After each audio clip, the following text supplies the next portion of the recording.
guys, it's Debbie with Debbie J's Crafting Corner. Today I'll be making another project for the Not Too Shabby shop using the the Meet Me in Wonderland stamp set, and I'll probably use one of these as well from another stamp set.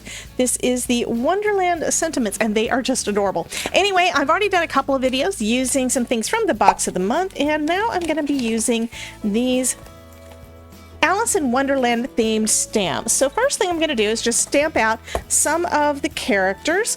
Don't really know what I want to put on my card as yet, but some of these are just simply my favorites. And I don't have any Alice in Wonderland stuff before now, so this is going to be so cool. So we've got Alice in her teacup, and we've got the Mad Hatter in his. So I think both of those are super cute.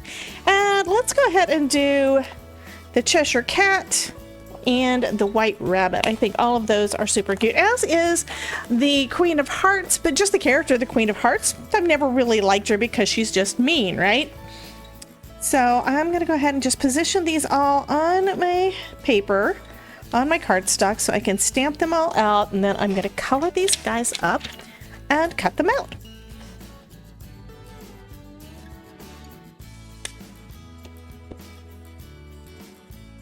So to stamp them, I'm going to use my Gina K Design Amalgam ink, and all of the stamps are pretty sticky. These are pretty new. I have used them for another project that you guys will be seeing soon, but I haven't used them much, so they still need some conditioning. So I'm probably going to have to stamp them down a couple of times.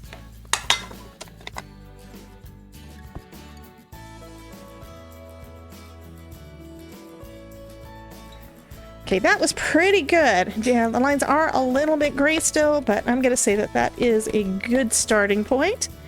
So let's go ahead and stamp them down again. And these are all ready for me to color up with my alcohol markers. So sometimes when I'm coloring, I just can't get it to look the way that I want to. So what do you do then? You start over, you re-stamp your image, and that is what I'm doing here because I had some issues with the first stamping. The stamping turned out fine, but some of my color choices and marker choices did not work out as well as I would have hoped. So what I'm going to use instead is my tried and true colors, the ones that I've used a million times on images and I know work well together. So yes, you can experiment, and sometimes, depending on time, you may not want to experiment. I do a lot of experimentation, you guys know that, but sometimes you just gotta go back to what you know is gonna work.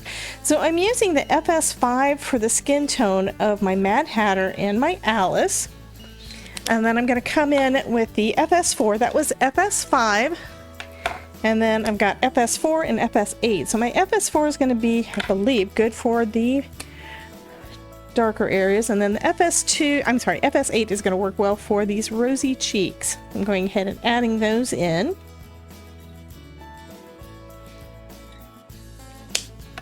I'm going to add a little bit of shadow under her hair and shape her face a little bit, and then do the same thing to my Mad Hatter.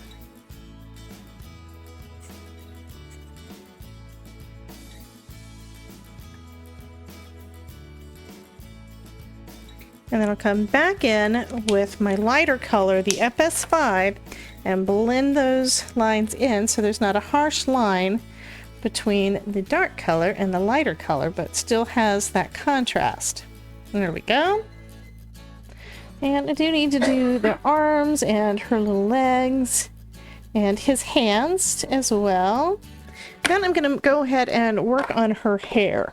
So for her hair, I'm going to use my GY2 and my CT1. The CT1 is going to be the lightest color, and then the GY2 is going to be that mid-tone that makes it so it's not quite so white blonde.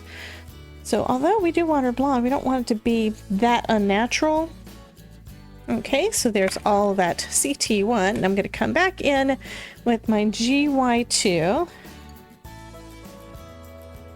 Kind of following the shape and the waves in her hair. And I'll come back in with my CT1 to blend that in. So next we're going to go on to the Mad Hatter and his hat. So I've got 3 different purples. I've got HB1, PL4, and LV3. And before I get started, let's go ahead and swatch them out so I know which one is which, so I get them in the right order. So that was my PL4, and then this one is the LV3, which is the darkest.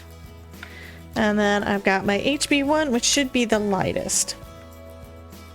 Actually, I'm not going to use the HB1 because it's too pink. Instead, I'm going to use my HB2, which should be a more purple. There we go. It's a light purple though. Go ahead and adding some of that in just to get some of that saturation down, and do the same thing on his brim of his hat. The more saturated you get the paper, the better the blend is going to turn out. So now I'll come in with this darkest color right along the edges and around the little ticket and to the top of his hat band. Flip it around, do the same thing on the other side. I find that coloring away from myself usually works better for me.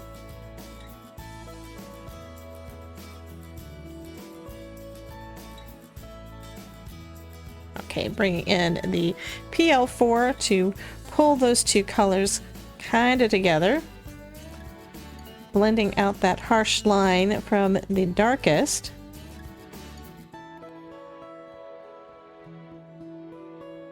And then I'm going to come back in with my lightest color, the HB2, kind of go over the whole thing to kind of merge the colors together.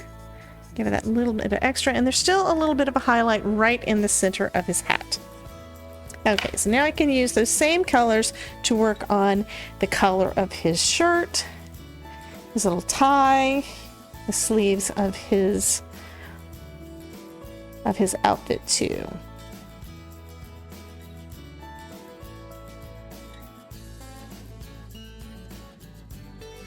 Next, I'm going to pull out some of my blues, and this is going to be for Alice's outfit. Now, this one is TB2. That's a nice light color. That looks like it'll work. And then let's see what TB4 looks like. And this one is nice and dark. My only issue with it is that it looks like it is about another one that I need to refill. And then my TB3. It's also about out. So that means I'm going to try using one of the other colors. So I've got ice blue, and I've got my BT, but I'm not sure on what colors I want to go with. So this one might be a little bit too green. The TBs are really the true blues, and these others have more green mixed in.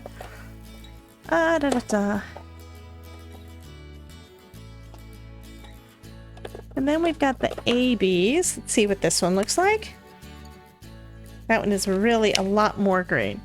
Okay, so it looks like what I'm going to have to do is go with my TB2, which is the only one that I've got that's about the right color. And do a full wash of everything real quick on that one. And I am avoiding her apron. And then I'm going to come back in with another layer of the same ink to try to create my darkest areas. Because you can definitely do it this way if you don't have the markers that you need. Also going to add an extra layer under her skirt because of course there would be a shadow there. And then on this side as well. So now that dress has got a nice highlight in the middle. Oh, we still need to do her hairband as well. So we'll just color that in real quick to get the base layer down and come in again into the areas that we would need a shadow. And her hairband's done. I think I also want to do the Mad Hatter's cup in blue. So I'm just going to add a real quick coat of this over the entire thing except for the hearts. And then start coming in with a little bit of that extra color along the edges to give it a little bit of shape. Next, let's go with his hair. So for his hair, I'm going to use a combination of some oranges, I believe. Actually, I want to use a hat band first. I'm going to use the BO4, which is a burnt orange, along the edge of his hat band.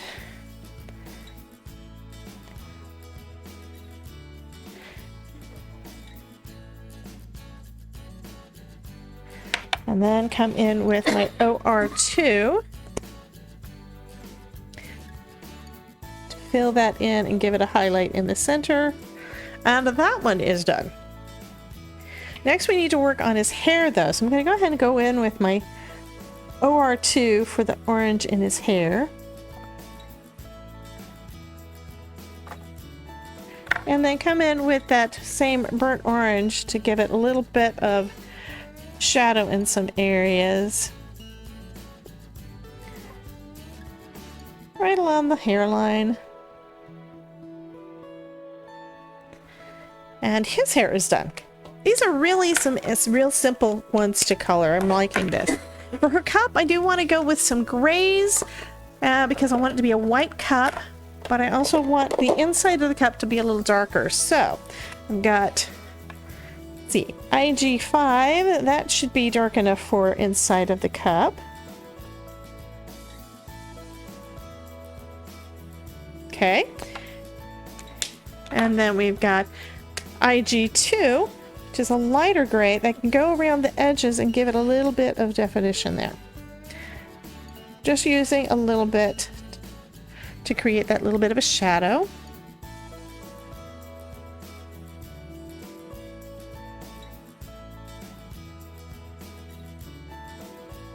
And her cup is done. And I think I want to make her shoes blue as well. So let me grab out my TB2, make the, and there her shoes match. So now these two guys are, well, I do want to add some red to those hearts. That's the only thing missing on these. So add a little bit of the red to the little hearts. And one reason you want to try to let the red be last, if at all possible, is because it will try to bleed into pretty much all of the other colors. Don't ask me why, just know that it happens. And you're safer if you leave it to basically last. Okay. And one last thing, I think I want to add some color to her to the little details on her cup. Let's go with some purple for that. That'll be the only little bit of purple that she has on her side. I'll kind of bring the two together.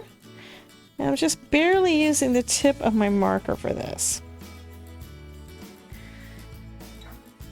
So I fussy cut both of these little images out. There are dies that you can pre-order that go along with the stamp set, but they did not come in the box of the month, so I do not have those. Anyway, those are my little images that I'm going to use on a card. So I've kind of got planned out what I want to do for my backgrounds, and I went ahead and pulled out some pattern paper, and so I'm going to actually add a little bit more color to these using some Simon Hurley lunar paste and a heart stencil. I think this one's a Simon Hurley, I'm not sure, just from in my stash. And this isn't going to be anything special, it's going to be just pretty much a random kind of color. And I'm not putting a lot down, just going to add a few little hearts.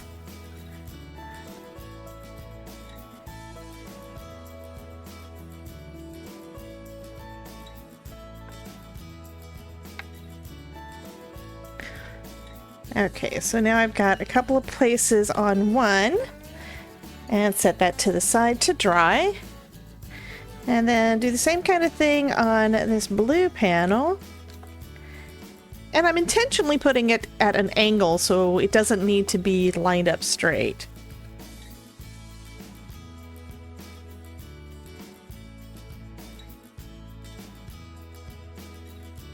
Okay, and now I'm going to clean this up and set this one to dry. Once that's done, I'm going to do the same kind of thing and add a little bit of the gold in. Okay, my red hearts are not completely dry yet, but I am going to go ahead and add some of the gold. Just avoiding those red areas so I don't smear them all over the place.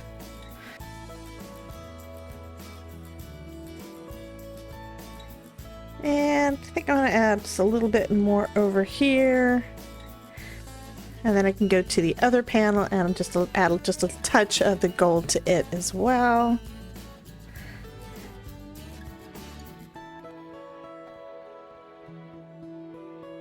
Okay, so this one is going to go to the side to dry. But now it's got a little bit of extra color in that background. And most of that's going to be covered up, but that's okay. So I've got a general idea of how I want everything to lay out. And I think I'm going to go ahead and add some foam to the back of my main panel first. And then get everything lined up and placed on my card. I'm not going to do everything flat or everything popped up this time. Last time I used my press and seal for holding all my pieces together. You guys might remember that I popped the whole thing up as if it was one big piece of ephemera. This time I've got quite a few things going on there and I'm not 100% sold on the height. So that's one reason I'm doing this piece first, doing the background panel, because then I can see what it's going to look like as I start adding some of those, and I may decide to add some up and some flat just to give it a little bit more, I don't know, interest and texture.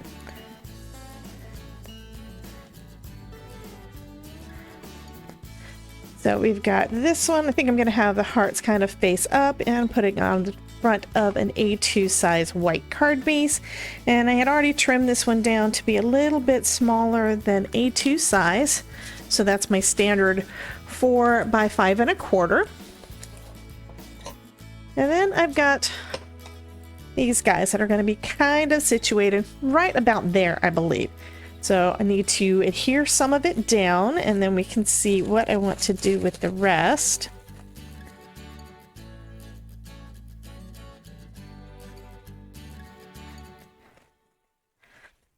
And I've got my art glitter glue.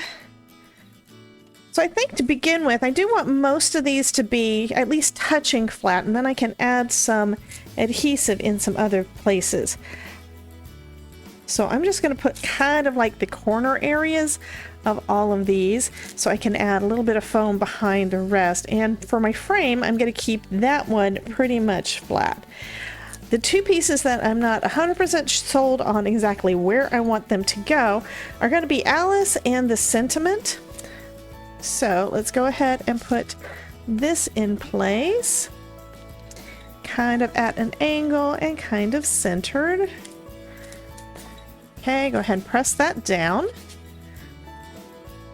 And then gently remove the press and seal so it doesn't pull anything up off of my panel. Okay, so that's the main bit there, right?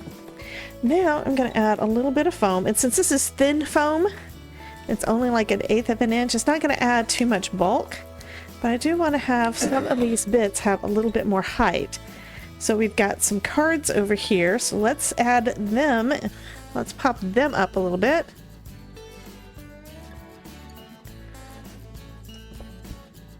Grab some tweezers and place that behind one of the big pieces there.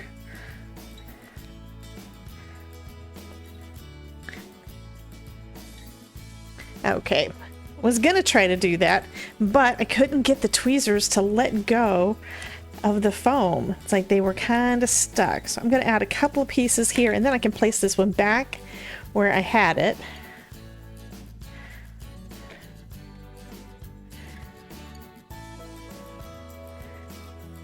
And then I'll try again with that bottle, the Drink Me bottle. Again, adding some liquid glue down here at the bottom. And just taking my tweezers and sliding that into place because I want this to be tucked under. So kind of under and over the frame. There we go. So now it's got a little bit of dimension there. And then let's try it again with that drink me bottle. I can use a little bit bigger of a piece. So now it does pop up just a little bit, not a lot, but it does give a little bit of dimension there.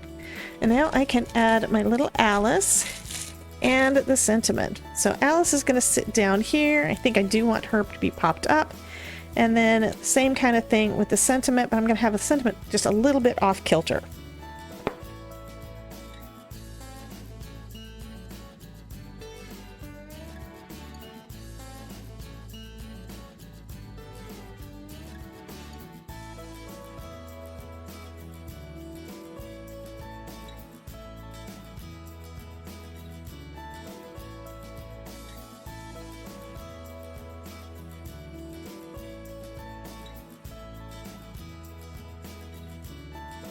There we go.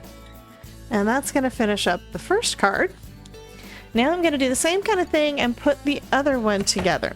Now on the back of this one, I did use 2 pieces of cardstock, and I just taped that together with a little bit of Post-it tape to keep it in place while I was getting everything else done.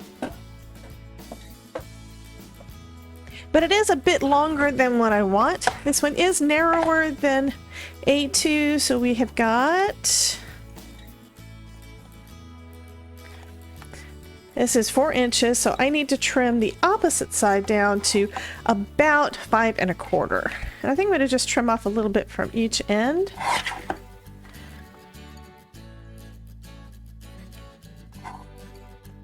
And that'll give me that little bit of white space all the way around my card base.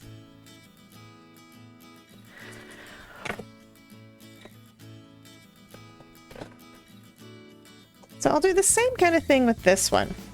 Let's go ahead and add some foam to the back. I'm making sure that my foam does overlap that gap between the 2 pieces of cardstock to help hold them together.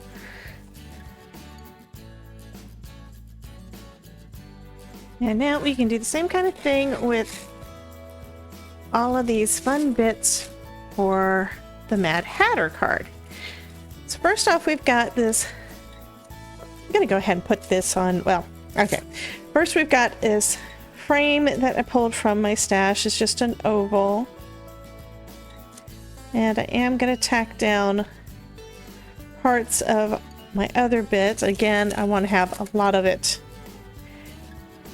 to be able to be popped up. This bottom piece, I do want to stay flush down on the card. So that is that border piece. And that's going to be kind of what I'm going to use to line up my bits. Everything else is kind of wonky, but that is the one piece that is kind of flat. Okay, now I can take my press and seal off gently and try to hold everything back in place still.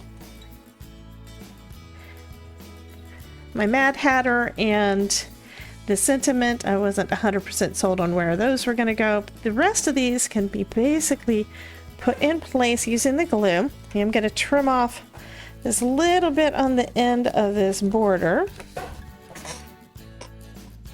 And then I'm going to put a little bit of foam behind my hat and behind the cards, just like I did on the Alice card.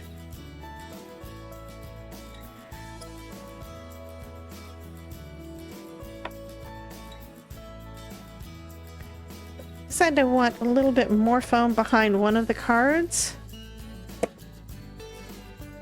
So I'll put it over here under this one.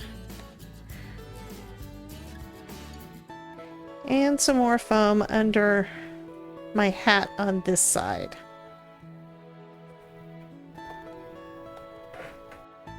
So next I have left my Mad Hatter and my sentiment. I'm going to go ahead and put some foam behind those guys.